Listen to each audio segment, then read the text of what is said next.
It started with Ann and Frank Thomas. Some folks in the room may know Ann and Frank Thomas. I see a bunch of heads nodding. Ann, the gazebo down here at the river is a memorial gazebo for Ann. And she put a bug in Frank's ear and says, tell Norm he needs to write a song about a woman from the area that he lives in. And Frank came up to me and says, you know, you're going to write a song. I am? I've never written a song before. He said, yeah. You're going to write a song about Zora Neale Hurston. I have to tell you, I was dumb. I had no idea who he was talking about. I'd never heard of the woman. And she was right from my county. In fact, her most famous novel that she wrote was written while she lived in Allgalley. Their eyes were watching God, which is about the big storm that blew all the water out that we sing at the end of the Florida Folk Festival called Hold Back the Waters. And so he says, I said, I never heard of him, Frank. Are you sure you want me to write a song? He says, go home and start looking up it's in the library. Go to the library and you'll find all kinds of stuff. And sure enough, he was right. There's a ton of stuff in there, but written by Zora Neale Hurston. And I spent 3 years reading everything I could find written by Zora Neale Hurston. And my eyes were wide open when I was finished.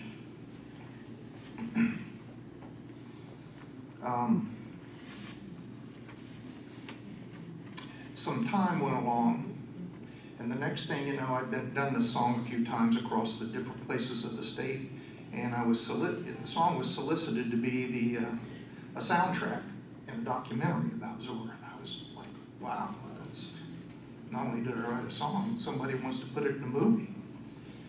And, but the pinnacle of this is, has everybody in the room heard Zora Neale Hurston? Everybody? All right. Some people have. Some people haven't. She was quite well read at the time. She was nobody knew that she was black. Nobody. Because she wrote in such a way that it appealed to everybody. If you read her books, you would think it was people you knew. Now, something's going on with a high-end squeal there. Am I doing something wrong up here? All right. So Zora Neale Hurston was one of those rare people that actually could read, and she read a lot. She read the entire Bible because that was, at the time, one of the few things that blacks were allowed to read. She knew the Bible forward and backwards. And that gave her entrees to various educational opportunities, and the next thing you know, she ended up in Harlem, which was the cultural center of the United States. I didn't know that until I started looking on anything I'm telling you tonight. I didn't know until I started reading about Zora Neale Hurston. And she was the queen of the Harlem Renaissance, which was the cultural epitome of what was happening in the United States. And she wrote plays, she wrote books, she toured with, they used a cover for her, a benefactor, a wealthy benefactor, took her to Europe and passed her off as a black queen from Africa so that she could gain entrance and stay in the hotels. Otherwise, she had no entree into the hotels. So time went on, and the Depression hit, and along with the CCC, there was the Writers Project that evolved, and she was under the direct supervision of a guy named Stetson Kennedy. Does anybody in the room know Stetson Kennedy? Now, Stetson Kennedy, he wrote a number of books, including one which I thought was quite a humorous title called How the South Won the Civil War. He infiltrated the Ku Klux Klan at the highest level, at the top level of the management of the Ku Klux Klan, and collected all this information, and then went to the federal government and said, you know, these guys are wreaking havoc, and something needs to be done. And the Federal Bureau wanted nothing to do with the Attorney General. Nobody wanted to touch it with a 10-foot pole. So Stetson Kennedy proceeded to find the writers and the creators of Superman. And he started leaking real-time information to the Superman show, which was written into the scripts. And it so unnerved the management of the Ku Klux Klan that they didn't know who to trust anymore. And it totally disintegrated from the top down, the Ku Klux Klan. And that's one of the things that Stetson Kennedy was known for, but he also was known, and that took a lot of doing, to put your neck on the line and have no support behind you to do that. Take on the whole Klan by yourself as an infiltrator with no backup. And so anyway, he became one of these supervisors of the Writers Project, and Zora Neale Hurston was one of the people that he supervised. And he says there was no supervising Zora Neale Hurston. She did her own thing, and every once in a while she'd file a report and come back to me and tell me about it. And it was always great. Now, if you don't know about Alan Lomax and such like that, most of these songs that you're hearing up here, these old-timey songs and such, a lot of the old blues songs and such like that, they're all recorded in the Smithsonian through Alan Lomax, and the stories, many of them came through guys like Stetson Kennedy and Zora Neale Hurston.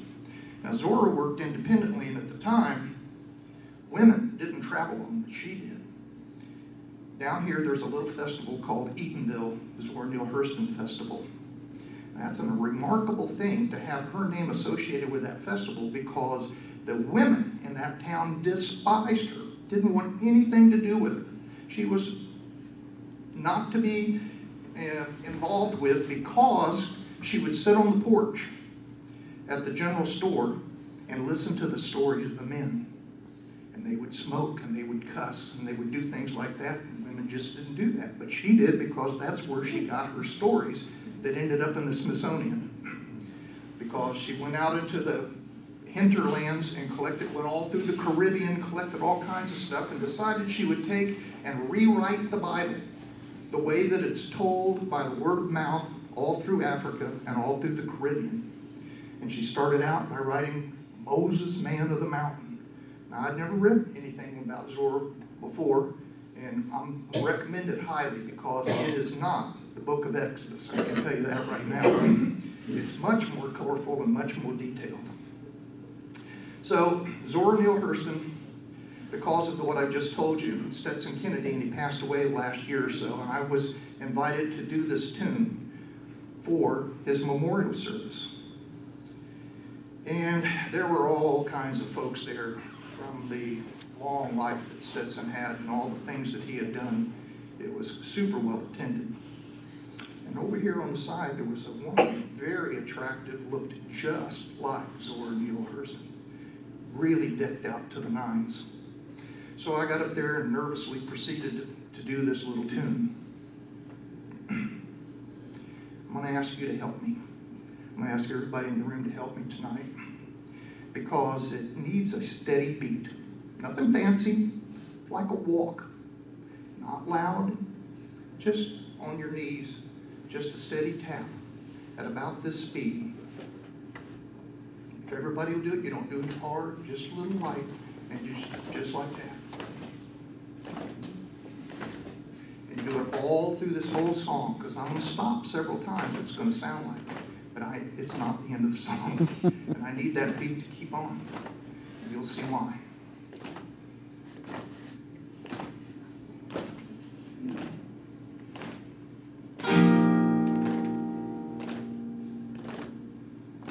Is my life like a great tree in leaf, with some things suffered and things enjoyed, things done and some things undone, dawn and doom in the branches.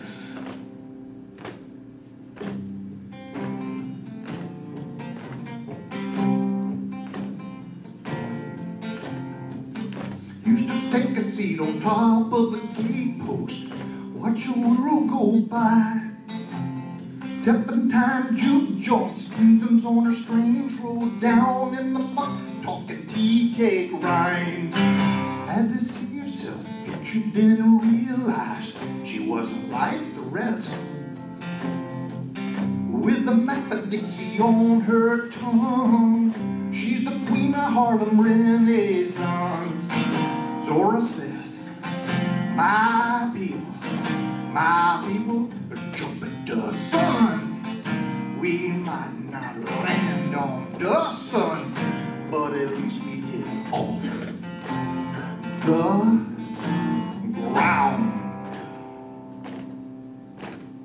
Good. Thank you.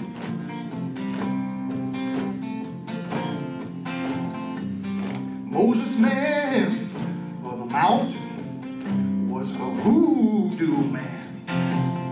Drowned brother Pharaoh with his rod, and I am what I am. Jesus didn't even own his own house, is the greatest story told by man. Zora earned the crown of power. She went whooping with mules and men. Zora says, my people, massa can't squinch me. I strides across the heavens with lightning flashing under my feet and the rumble of thunder following in my wake. Keep on.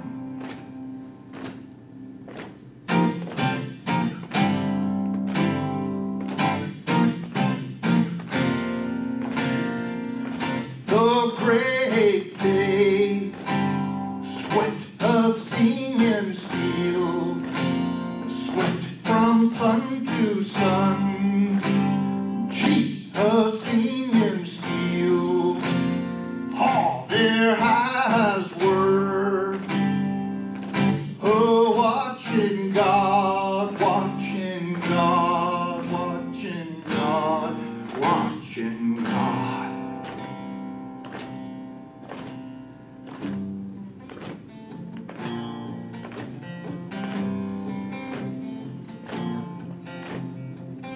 Now women forget all those things they don't want to remember, and remember everything they don't want to forget. Go in search of our mother's garden, learn what they thought as they sowed, and how they survived the blighting of so many fruits. Zora says, my people, the dreamers of the truth. I love myself when I'm laughing, and then again when I'm mean and impressive. Keep on now.